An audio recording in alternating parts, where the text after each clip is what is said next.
Hello, listeners. Good afternoon. Here I am again, your unknown reader, to read the Hourglass written by Tracy Rees. And our next chapter is Chloe. Previously, we read about Nora, that he visited her mother but didn't tell that what's going on with her due to that one of the visitor, Miss Sandy. And now let's see what is in this chapter, Chloe. So I'm going to start. Okay. Chapter 4, Chloe. July 1953. When the bus passed the gypsy encampment near Kirgati, Chloe really felt she was on her way. This was her special landmark, a cluster of Romani caravans stood about on a patch of common land. Open fires flickered, kettles and pots hung above them. Horses ambled and dogs streaked through the little community. Women hung washing on lines and children played in noisy gangs, their shrieks of laughter reaching Chloe over the noise of the bus's engine. Every summer, Chloe waved at them, captivated. They never saw her, but from that point on, the winding roads and high hedges held only one promise: stand by. As the encampment disappeared behind them, the children started chanting again, one by, two by, and so on. Chloe sat feeling superior until her excitement overcame her. 8 by, 9 by, 10 by, she yelled. They were nearly there. At last, the road curved round to the right, and there was a brief flash of shimmering turquoise sea before the bus went downhill, past the grey railway bridge. Then it climbed, straining and chugging to the Five Arches, where its magical journey reached an end. By now, Chloe was bouncing in her seat. "Fidget," muttered an old woman in the seat opposite, shooting her a black look. And there, beside the railings, was Auntie Susan, looking like a color picture out of one of her own magazines. Chloe waved frantically, knocking the hat of the gentleman in front of her over his eyes. "Oh, I'm sorry, mein Duke, Jenny," she gasped, ignoring the tooting of the old lady opposite. As she clambered out of her seat, Chloe frowned, noticing the scabs on her knees. She'd fallen over last week playing hopscotch. She always wanted to be elegant for 10 by, and scabby knees weren't exactly this summer's must-have accessory. She scrambled out of the bus into sea salt air so clear it rang like bells. Girls screamed, a warm breeze blew, and Chloe was enchanted all over again. "I'm here," she cried, dropping her case and flinging her arms wide. Auntie Susan smiled and stepped carefully towards her on high heels that set off her wonderful hourglass figure and slim waist. She wore a pale blue dress with round collar, a skinny white belt around her middle, and a pencil skirt so tight it might have been molded on. No one in non-tall would ever show off their figure like that. Most wonderful were her shoes and the matching small hat that sat on the crown of her perfectly waved brown hair. They were white with dark pink flowers all over them. Chloe instantly yearned to have shoes just like that. She wore her brown school shoes, unattractive but polished to a proud shine by her father. "Chloe, darling, welcome back," said Auntie Suzanne, bending to kiss her knees lightly on the top of her head. "What a pretty skirt!" Engulfed in perfume, Chloe had to catch her breath for a moment before she could answer. "Thank you. It's new. New to me. I mean, not new from the shop. I love your shoes. I'd give anything for shoes like that. When you are older, a nice heel will do wonders for you. You need the height. Still, you're a pretty girl. And how is your mother?" "Ma'am's very well. Thank you, Auntie Suzanne.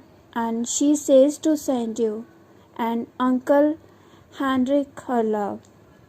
"Oh, he's Harry now, dear, remember?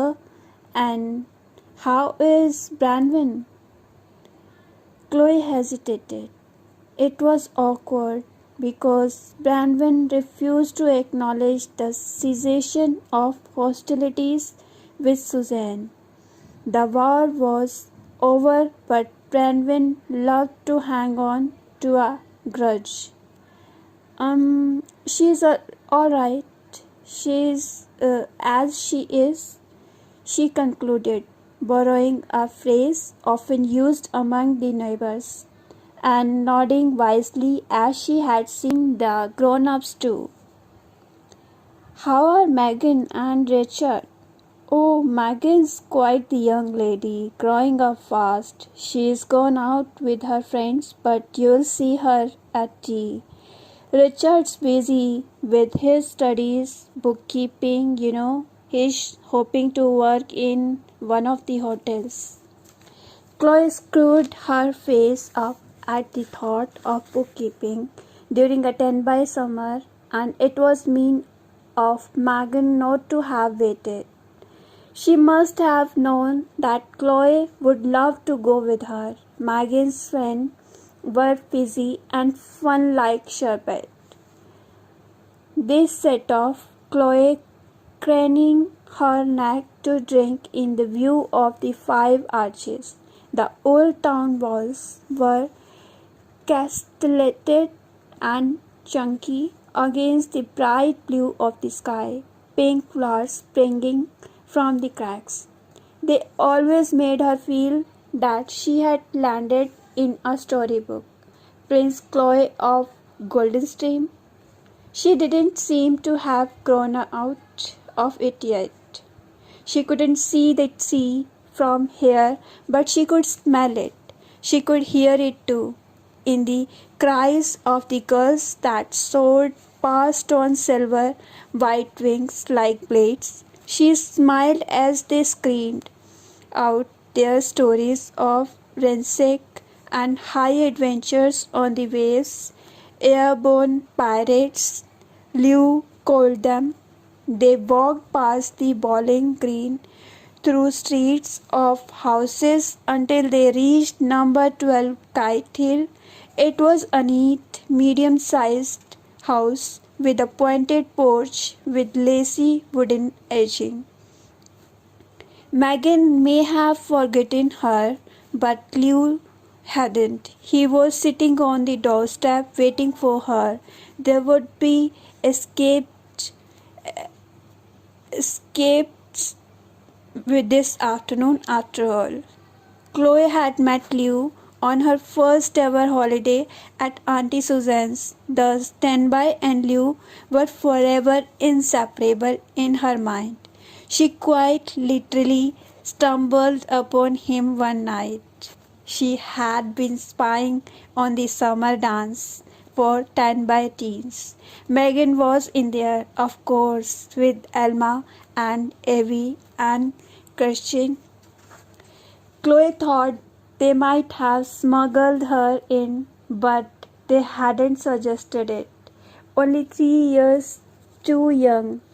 She had kicked the wall of the Fountains Cafe in frustration. Megan and her friends had talked incessantly about the dance until Chloe felt that life was completely and utterly pointless and drab for anyone who couldn't go. She watched them arrive, the boy with their slicked black back hair and the girl in the new circle skirted dresses, pouring down the path from the esplanade like a rainbow. When they were all inside and Chloe outside, she trudged off into the dunes. Strains of Nat King Cole and the Andrews sisters blowing after her like bubbles, and she tripped over what she thought was a branch, but turned out to be an outstretched ankle. She went sprawling face first in the sand. "Watch out," murmured a dreamy voice.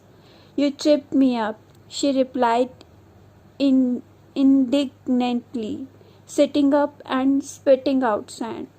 The ankle turned out to be attached to a very thin boy, lying on his front and holding what she thought at first was a pair of binoculars.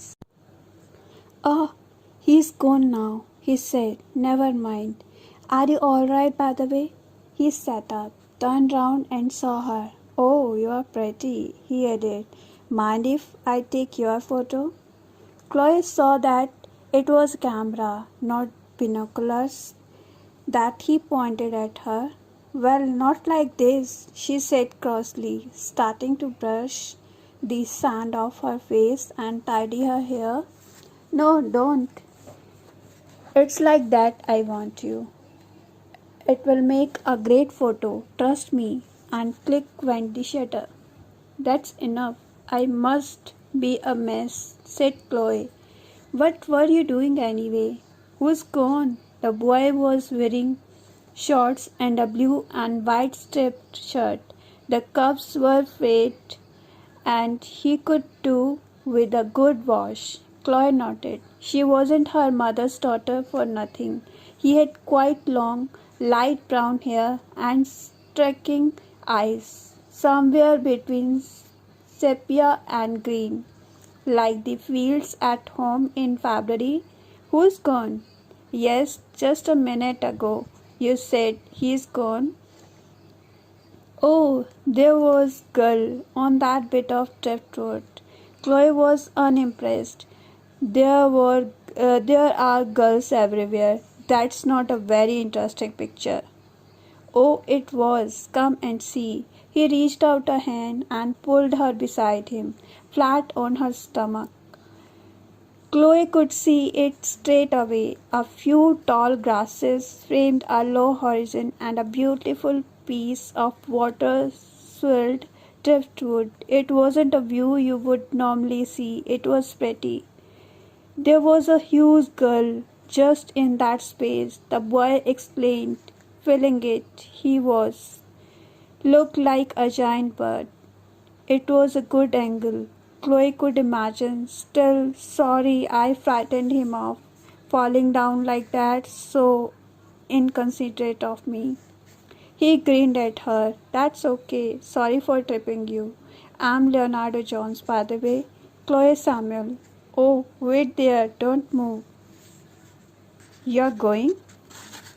"I'll be back now in a minute." Chloe had a half-eaten packet of crisps in her cardigan pocket. Her cousin Richard was forever getting bored of meals and treats her halfway through, and passed them over to Chloe, who was always hungry. She ran to the driftwood and sprinkled a few crisps over it, then darted back.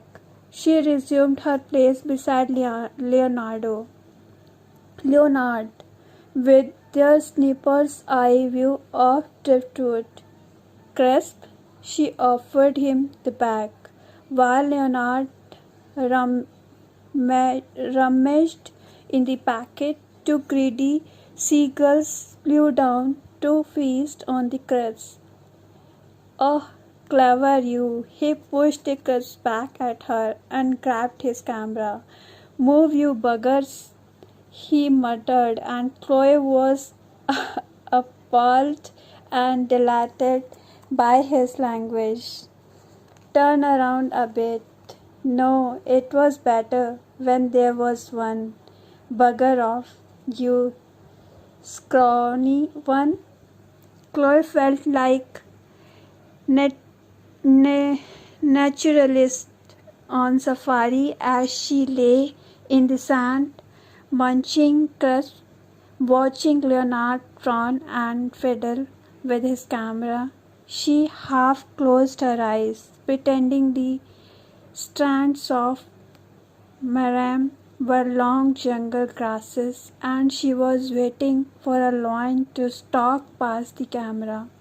A lion, that's what Leonard reminded her of, with his mane of 20 hair and intent eyes with their golden lights, given the way his ribcage protruded through his shirt. He reminded her of a lion who hadn't caught a zebra in a while.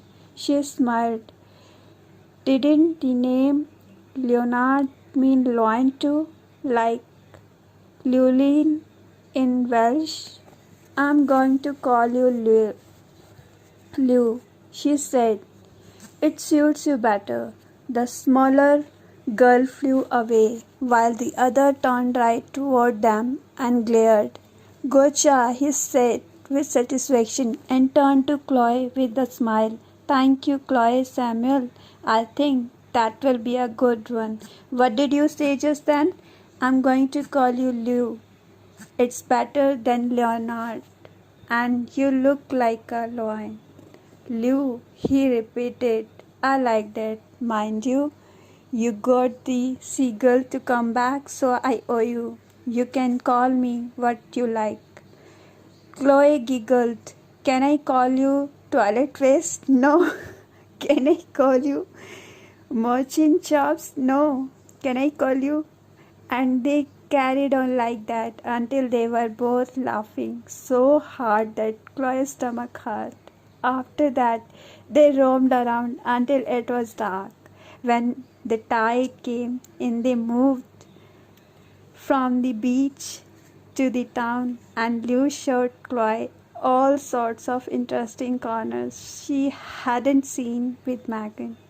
He showed her round the town walls, pointing out the niches where statues had once stood, the arrow slits and oilets. Oilets? What on earth's on oilets when it's at home? Demanded Chloe, aghast at how many words this boy knew. They fired cannons through them, Lew explained, eyes alight at the thought. Can you imagine? Boom! Then he took her to see the old bathhouse in Castle Square and the strange inscription above the door. What are those quiggles? Chloe wondered. Ancient Greek. My dad says, don't ask me what it means, though I have forgotten. Why did you want to go to the dance anyway? He asked when they passed one of the fine hotels on the Croft. Through the cozy drafts. They could see shadows dancing. Dancing, stupid. It's it is not. Outrage stopped Chloe dead in her tracks. Perhaps they couldn't be friends after all. Dancing is the most wonderful thing in the whole entire world.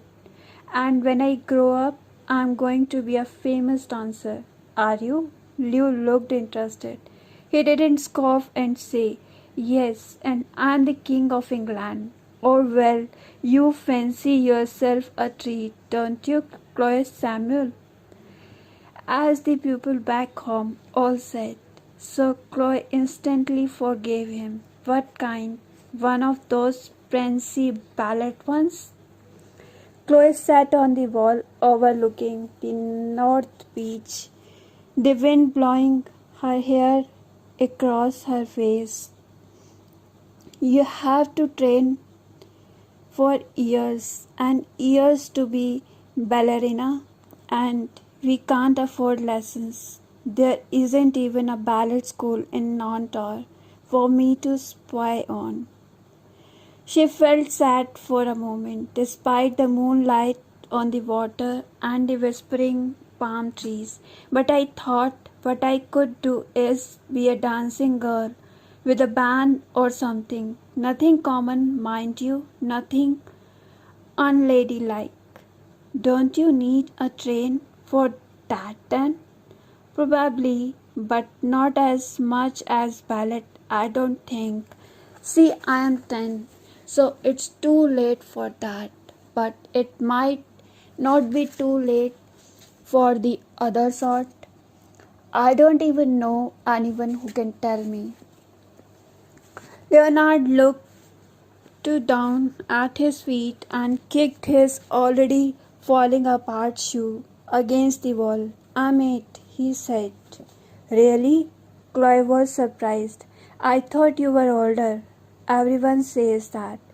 It's because I'm on my own so much. And my dad talks to me like a grown up. I think it makes me better company for him.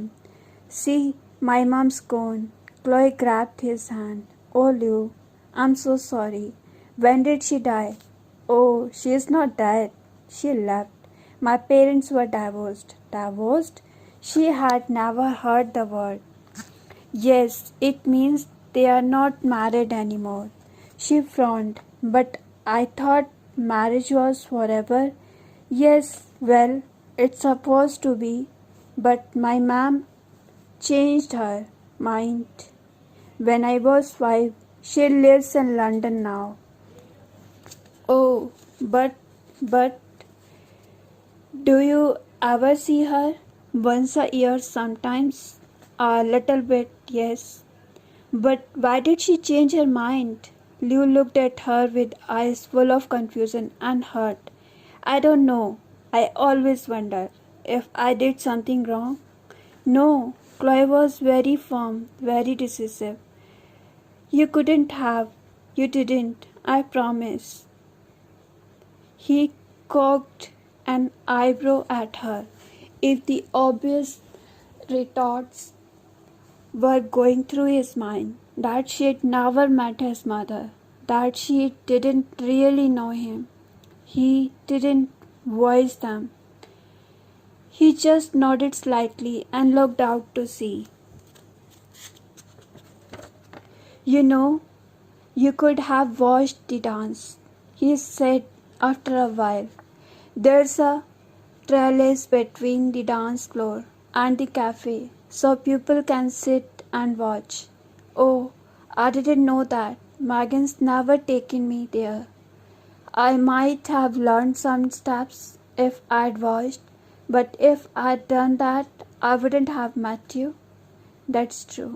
He smiled and gazed out to sea again, the wind ruffling his lion's mane and his threadbare shirt. Chloe liked his silences. Her brothers never shut up gapping, not for 1 minute. When the town clock had struck 10, Chloe suddenly remembered her promise to be back by 9. She didn't want to annoy Auntie Suzanne and never get invited back to Tenby. So, like Cinderella before her, she fled. But that was not the last she'd seen the Lou. He called for her the following morning, looking more like a sparrow than a lion, with his stick thin legs and ruffled brown hair. Auntie Suzanne, with her impeccable manners, invited him in while she called Chloe, who was meant to be spending time with Megan and Megan's friend Alma. In fact, she was sitting on the landing reading Megan's famous 5 books. The other two were curling each other's hair and talking about older girl things. Chloe wouldn't enjoy it, they told her, shutting the door in her face. She ran downstairs and saw Uncle Henrik and Auntie Suzanne looking at her visitor with a mixture of disapproval, curiosity, and pity. Lou stood up. Lou stood with his chin in the air and his hands in his pockets, legs akimbo, hair sticking out everywhere. Chloe thought he looked rather splendid when they escaped with a firm injunction for Chloe to be back by 3. Lou told her he had something to show her. Brilliant, beamed Chloe.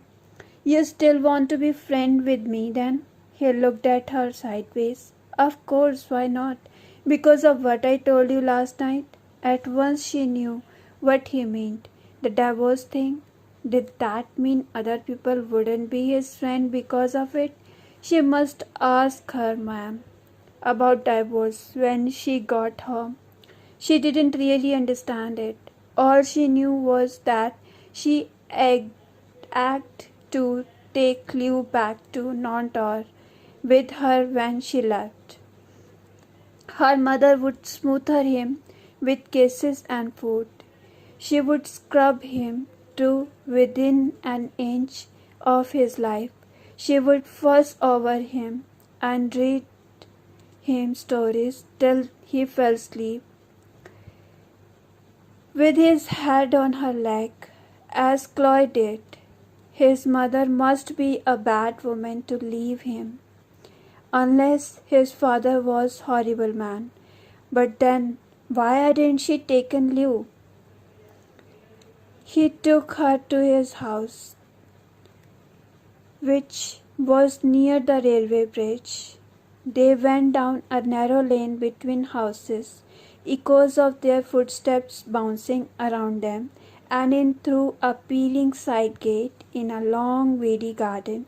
A tatty old shed creaked next to a dilapidated greenhouse with weeds running rampant inside it. The green, tangy smell of tomatoes rose on currents of sunny air. This is my dark room, Lou explained as he unlocked the padlock on the shed door with a key he wore inside his shirt on a piece of string. I developed the pictures we took last night. They stepped inside, and the shed rocked slightly. Chloe wrinkled her nose at the spiders and cobwebs and the cloying smell of chemicals overlaying the musty air. Rectangular white tubs sat to one side, and there was a line made out of string fastened to nails in the wood. Squares of paper hung from it, held in place with close pegs. Luke gestured for her to step closer, and Chloe grinned in delight, for their packed to the line was last night all over again. There was the sea rolling endlessly towards them, and there was the couple they'd seen kissing outside the dance. There was an upturned lifeboat, and there was the girl on the driftwood, a proud gull king on a plinth framed by long grasses. That's a wonderful picture, said Chloe. I don't know what it is about it. It's only a gull, but it makes me want to keep looking at it.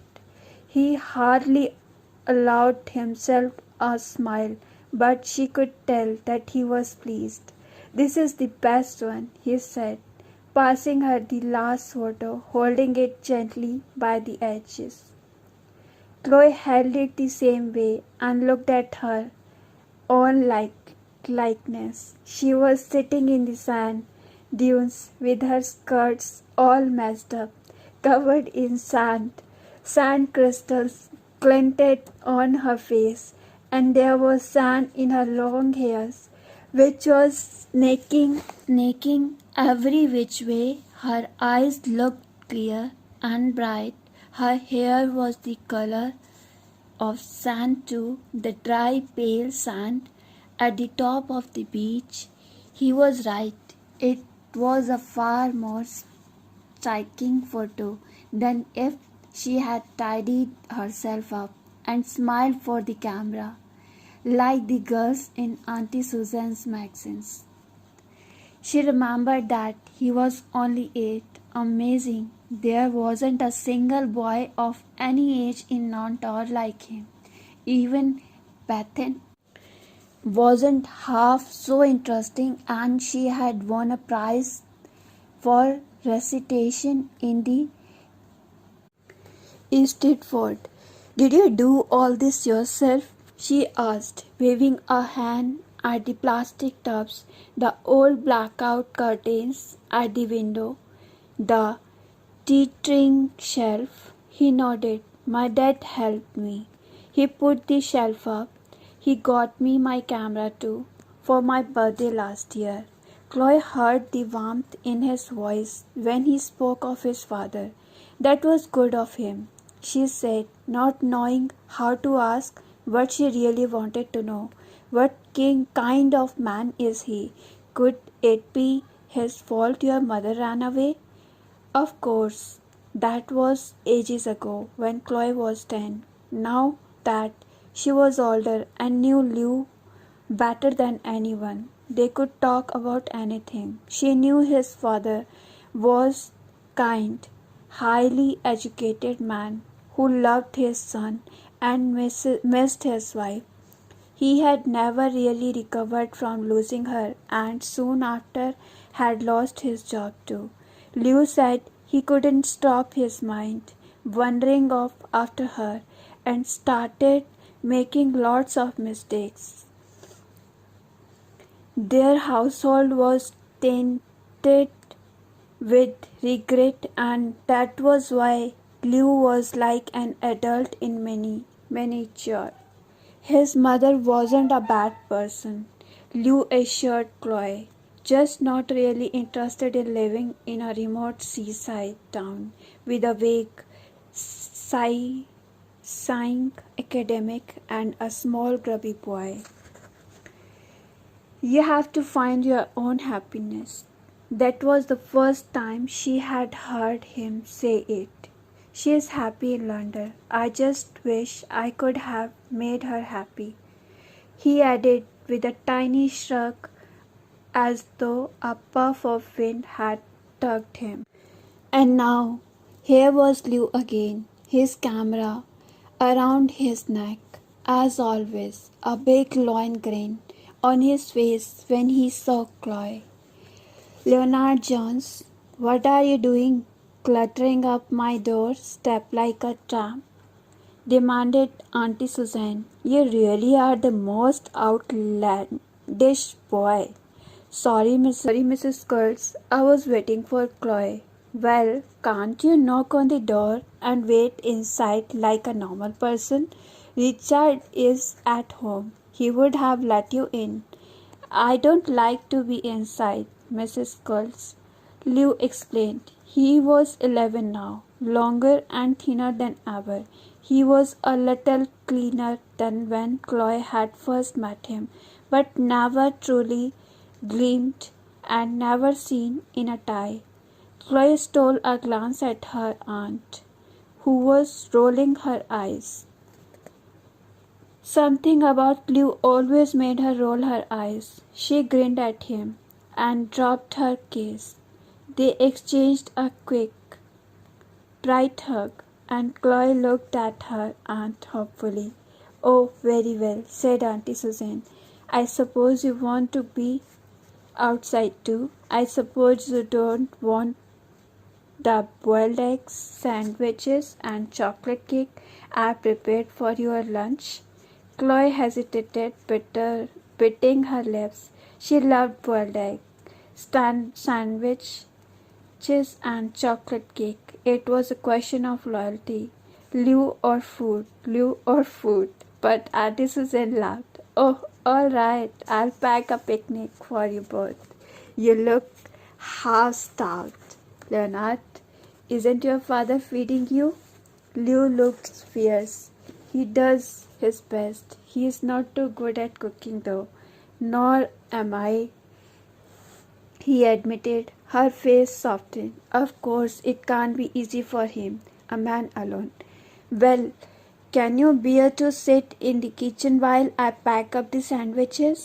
Lou couldn't, so he went to wait for Chloe on the bench on the corner, where he amused himself by snapping passers-by inside number 12.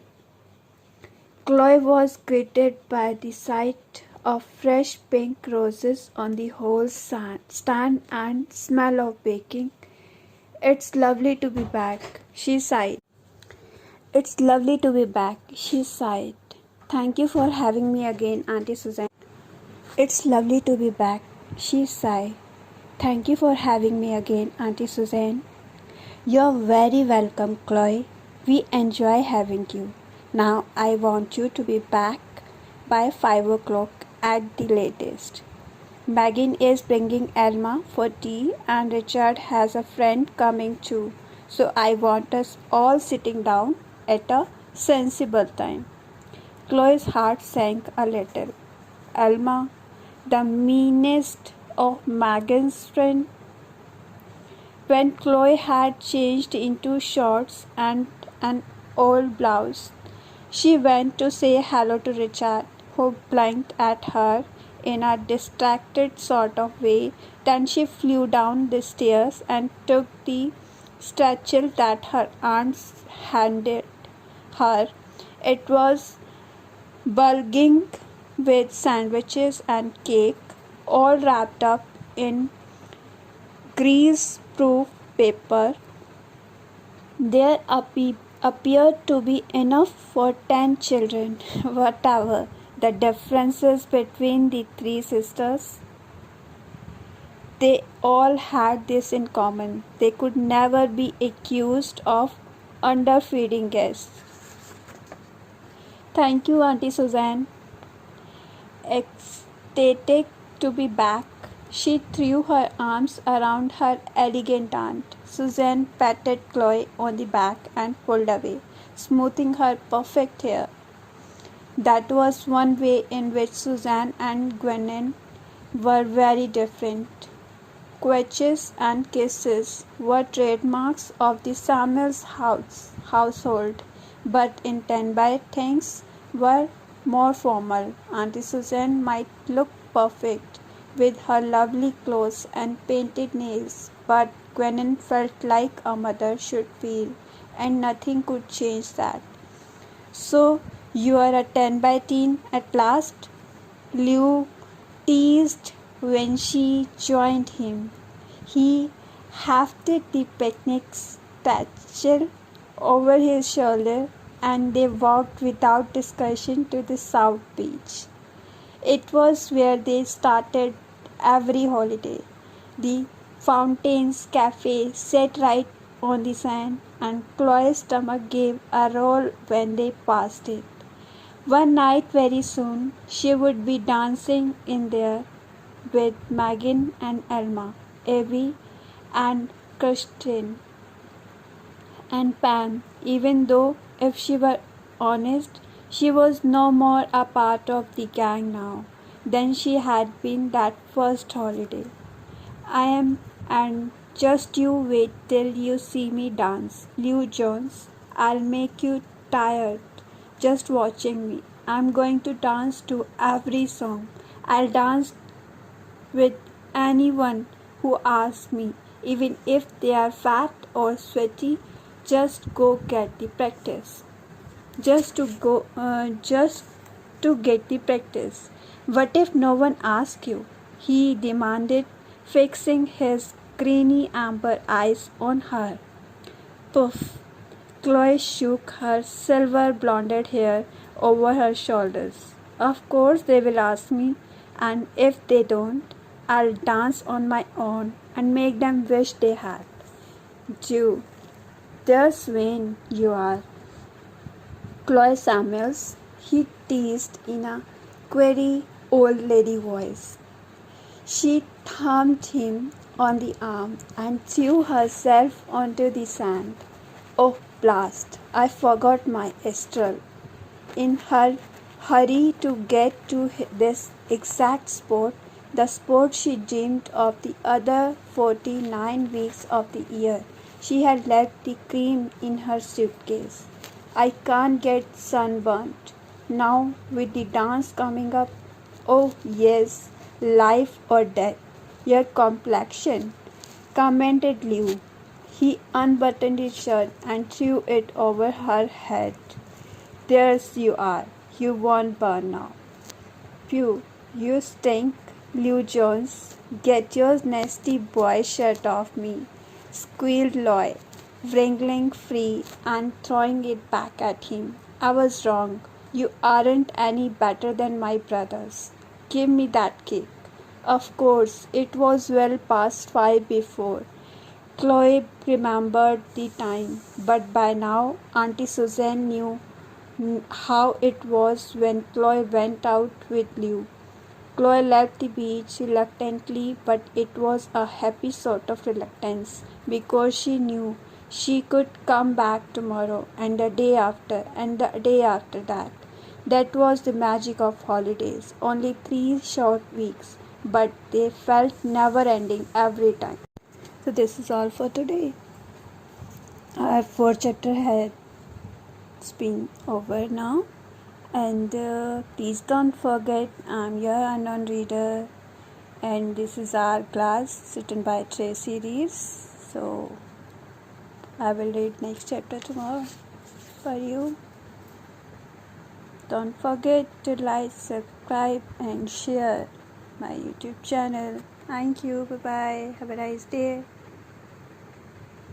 But yes, I also want to highlight one more thing, that after reading this chapter, I get to know that maybe somehow Nora and Chloe both are same. I don't know why I'm getting this idea, but maybe they both are same. Let's see what will happen next in our coming reading. Yes, so hope for the best. Okay, bye bye. Have a nice day.